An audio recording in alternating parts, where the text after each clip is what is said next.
শুভেন্দু বিতর্কে দলের ভাঙনরত দলীয় ভিত শক্ত করতে আসরে নামল যুব তৃণমূল। কালিয়াচকের 3টি ব্লকের তৃণমূলের যুবকর্মীরা আজ এক মোটরসাইকেল র্যালির মধ্যে দিয়ে নিজেদের অবস্থান স্পষ্ট করল। কালিয়াচকের 3টি ব্লকের প্রায় 5 শতাধিক যুব তৃণমূল কর্মীরা রামনগর থেকে শাহবাজপুর অঞ্চল পর্যন্ত 4 কিলোমিটার সরকারি নির্দেশ মেনে মোটরবাইক র্যালি করে। সেই র্যালিতে উপস্থিত ছিলেন তৃণমূলের যুব কংগ্রেসের সভাপতি প্রসেনজিৎ দাস। কালিয়াচক 3 নম্বর ব্লক ভাইস প্রেসিডেন্ট অসীম বিশ্বাসের উদ্যোগে এই সভা করা হয়। উপস্থিত ছিলেন প্রেসিডেন্ট হযরত শেখ সহদেব মণ্ডল, অপূর্ব লাল ঘোষ, বখতিয়ার উদ্দিন আহমেদ, আসাদুল হোসেন। এছাড়াও সেখানে শাহবাজপুর অঞ্চল প্রেসিডেন্ট শাহজাহান আলীর উদ্যোগে একটা পার্টি অফিস উদ্বোধন করেন জেলা যুব প্রেসিডেন্ট। 5 শতাধিক যুব তৃণমূলের বাইক র্যালি শেষ এক বিরাট পথসভা হয় শাহবাজপুর স্ট্যান্ডে। সেখানে প্রায় 5,000 তৃণমূল কর্মী সহ সাধারণ মানুষ জমায়েত হয় এবং বিজেপি সহ বিভিন্ন দল থেকে শতাধিক কর্মীরা যোগদান করে তৃণমূলে। তাদের হাতে দলীয় পতাকা তুলে দেন জেলার যুব সভাপতি। কালিয়াচকে 3টি ব্লক সহ সারা জেলাতে গোষ্ঠীদ্বন্দ্বে জর্জরিত তৃণমূল কংগ্রেসের হাল ধরতে যুব তৃণমূল কংগ্রেস কমিটি এগিয়ে এলো যুব তৃণমূল কংগ্রেসের সভাপতি প্রসেনজিৎ দাসের হাত ধরে। যুব সভাপতি জানান, মালদায় তৃণমূলের কোনো ভাঙন নয়, শুভেন্দুর পাশে কেউ দাঁড়াবে না।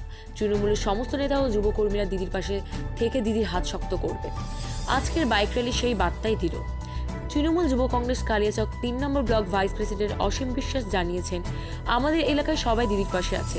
কেউ যদি ভাবে নিজেদের দল ভেঙে দলের ভাঙন ধরাবে, এটা তার চরম ভুল ধারণা। আজ 3টি ব্লকের যুবকর্মীরা হাতে হাত রেখে শপথ নিয়েছে। বিশেষ করে তৃণমূল যুব কংগ্রেসের ডাকে যে আজকের সভা, সেটা আজকে হট করেই শুরু হয়েছে। আমাদের এই সভা মা বোনেরা আছেন, এই সভা বহু রাজনৈতিক সচেতন মানুষ আজকের সভা বসেছেন। আমরা সবাই থেকে আন্তরিক শুভেচ্ছা অভিনন্দন দলের পক্ষ থেকে ধন্যবাদ জানাই। বাংলার একটা মানুষের গায়ে হাত লাগিয়ে রাখো, তারপরে বুঝবে তুমি তৃণমূল কংগ্রেস কি জিনিস, তারপরে বুঝবে মমতা বন্দ্যোপাধ্যায় জোড়াফুল কি জিনিস। তাই আমাদের সবাইকে একতার সাথে থাকতে হবে, ঐক্যতার সাথে থাকতে হবে। আমরা সবসময় হিন্দু মুসলিম ভাইরা একত্রিত ভাবে বসবাস করি।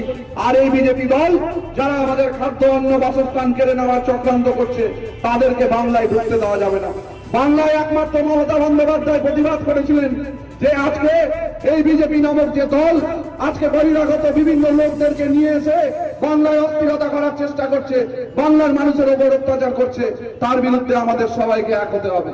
আর অন্যান্য যারা রাজনৈতিক দল আছে, আপনাদের এখানে বিধায়ক আছে, বিজেপির বিধায়ক, 5 বছর হয়ে গেল, সামনে নির্বাচন আসছে, কোথায় বিজেপির বিধায়ক? 5টা বারের জন্য আপনাদের এলাকায় দেখা যায়নি, 5 টাকার কাজও আপনাদের এলাকায় বিজেপির বিধায়কের হয়নি। তাই আগামী দিন যে বিধানসভার নির্বাচন আছে, আপনারা সেটা নিশ্চিতভাবে মনে রাখবেন। আর আজকে যারা কংগ্রেস আর যারা সিপিএম, এই দুটো দল হচ্ছে বিজেপির দালাল। এরা কংগ্রেস সিপিএমরা বিজেপির বিরুদ্ধে কথা বলে না, যত কথা তৃণমূলের বিরুদ্ধে। এরা শুধুমাত্র কংগ্রেস আর সিপিএম শুধু বিজেপির সঙ্গে হাতে হাত মিলিয়ে গোপন যোগাযোগ রেখে কাজ করে। একটা সময় মমতা বন্দ্যোপাধ্যায় কংগ্রেস করতেন। 1998 সালে তৃণমূল কংগ্রেস তৈরি করেছিলেন এই জন্যই, যে কংগ্রেসের থেকে তিনি লড়াই করছিলেন সেই কংগ্রেসের সিপিএম এর বি টিম হয়ে গেছিল, সিপিএম এর দালাল হিসাবে কাজ করছিল। আজকে যারা আমরা কংগ্রেস করতাম, আমি জেলা ছাত্র পরিষদের কংগ্রেসের সভাপতি ছিলাম, তারপরে তৃণমূল ছাত্র পরিষদের জেলা সভাপতি মমতা দিয়ে আমাকে করেছিল। আমাদের সাথে আপনাদের এখানে বহু মানুষ কংগ্রেস করতেন। কংগ্রেস করার অপরাধে পশ্চিমবাংলার প্রায় 34,000 মানুষকে, কংগ্রেসের কর্মীদেরকে খুন করেছিল সিপিএম। সিপিএম এর কর্মীরা, সিপিএম এর নেতারা কংগ্রেসের নেতাদেরকে খুন করেছিল, পুলিশের কেস দিয়েছিল, অত্যাচার করেছিল, তাদের বাড়ি লুট করেছিল, বাড়ির মা বোনেদের ধর্ষণ করেছিল এই সিপিএম এর লোকেরা। আর আজকে এখানকার নির্লজ্জ কংগ্রেস সিপিএম এর সাথে হাত ধরে বলছে জোট করব। কি লড়ছে? যে লাল ঝান্ডা নিয়ে আর কংগ্রেসের ঝান্ডা নিয়ে মানুষের কাছে যাচ্ছে। মানুষ অত বোকা নয়। যদি তারা ভেবে থাকে মানুষকে 2016 সালের মতন বোকা বানিয়ে আবার আমরা একটা উল্লেখিত জোট করে কোথাও বিজেপিকে এগিয়ে দিব, কোথাও আমরা এগিয়ে যাব, ওই জিনিস আর হবে না।